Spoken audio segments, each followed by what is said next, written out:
علیکم، چطورین؟ اگر یک روز جمعه حوصلتون سر رفت توی خونه، پیشنهاد میکنم که صبح زود بزنید بیرون و برید به سمت کاشان، باغ فین رو ببینید و چند تا عکس خوشگل بگیرید. البته ما میخواستیم ساعت 6 صبح بزنیم بیرون، صبح زود، ولی از اونجایی که همیشه خواب میمونیم ساعت 1 حرکت کردیم. الان ساعت چنده؟ حرکت کردیم ساعت 1:05 است. طبق ویز ما ساعت 4 میرسیم کاشان. پرواز در تو ساعت 6 صبح بود که تأخیر داشتش، چندین بار تأخیر خود که ساعت 1 دیگه بلند شد. درست خواب موندیم و دیر کردیم، ولی من هندونه رو آماده کردم که تو گرما واقعا میچسبه.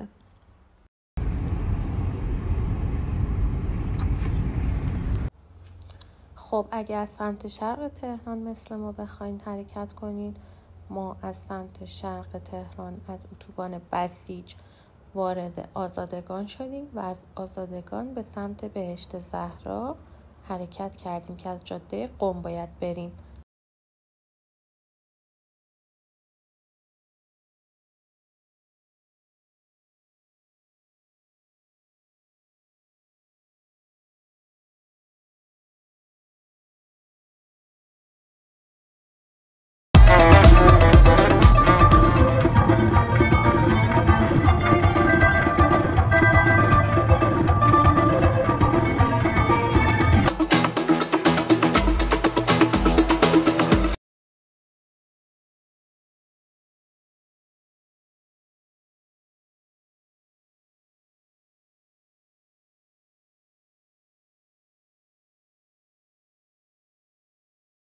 خب خوش اومدید به کاشان، اینجا باغ فین. اگر یک روز جمعه حوصلتون سر رفت، پیشنهاد میکنم که مجدداً که تشریف بیارید کاشان، باغ فین، 4 تا عکس خوشگل بگیرید. از اونجا هم میتونید برید اصفهان و آخر شب برگردید خونه خوشگلتون.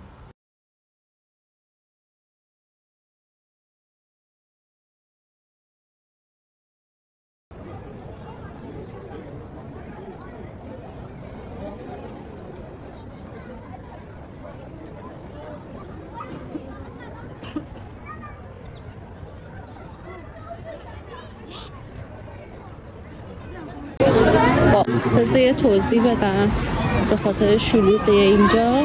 جمعه ها گویا رایگانه و ما نمیدونستیم اومدیم. میخوای بری داخل حمومش رو ببینی، باید صف وایسی، کلی صفه، ولی یه بوی گلاب خیلی خوبی میاد، قشنگه دیگه.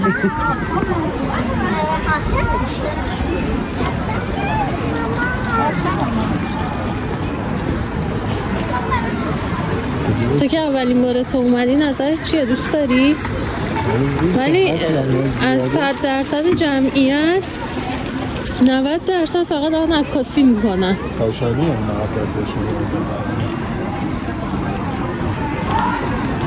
90%. قشنگه. شلوغ‌ترین روز ممکن در کل سال باشه. کلاً جمعه هاش فکر میکنم رایگانه.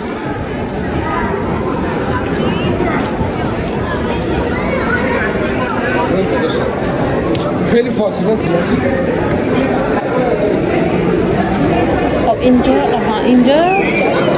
اینجا رو سکه میندازی، نمیره اون پایین. ببین انداخت.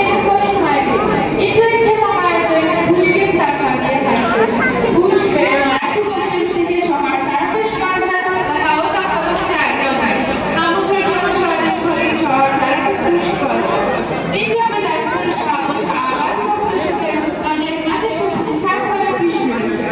در واقع اینجا محل تفریح و تفریح شاهان بوده. روی تمام این دیوارها نقاشی‌هایی بوده که به قول رضا نصرالدین و در دوران قاجار مرمت میشه.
حاشیه نگاه کنم یه تیکه مونه از زمان سفری.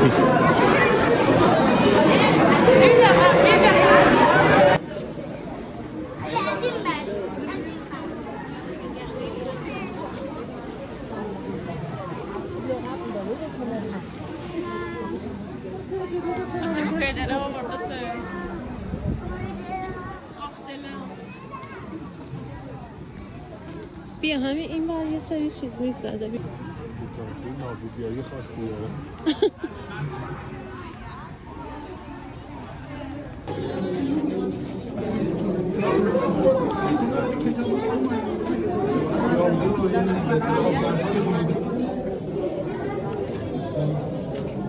یه اتاق مرمون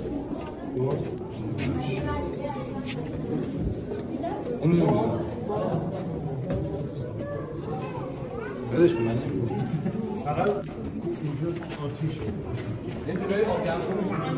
آتیش گلش صدا میپیچه اینجا.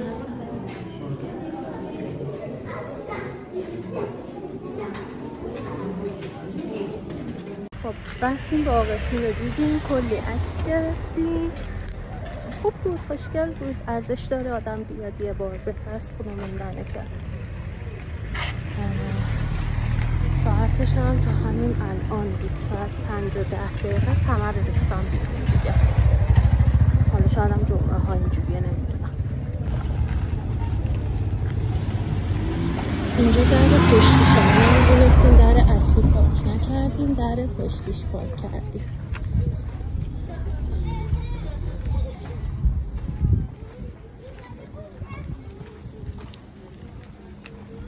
اینجا باغ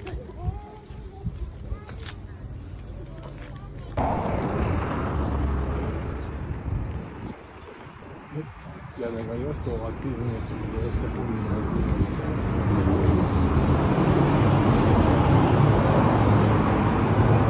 کجا دیدی گلاب فروشیه؟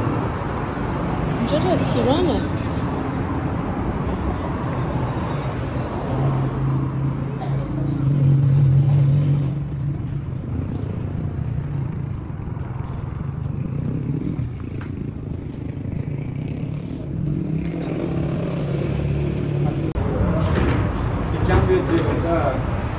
خوبم یه نسیمش بعضا این گلاب دیگه که بمونه اتوبیس بیشتره.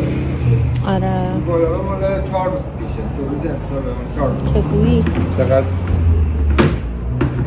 کوچیک بگیری؟ اینا از همینه؟ نه مدل‌های مختلف داره، از 60,000 تومان داره، 80, 120, 150 و 200. این خیلی خوب. اینجا اومدیم گلاب خریدیم که واقعا گلابش خیلی خوب بود. بوی گلاب اصلا پیچیده بود توی مغازش. همه چی هم داشت، شربت هل، شربت گلاب، همه چی.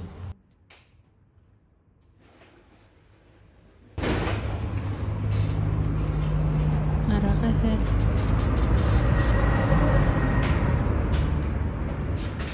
خیلی خوب بود. بچه اونو خالی. اون چیه؟ اون نه من خوردم گل محمدی. بخور، من خوردم.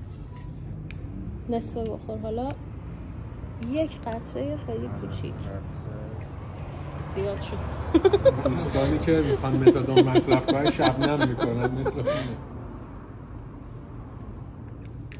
باله. عطرش باحاله.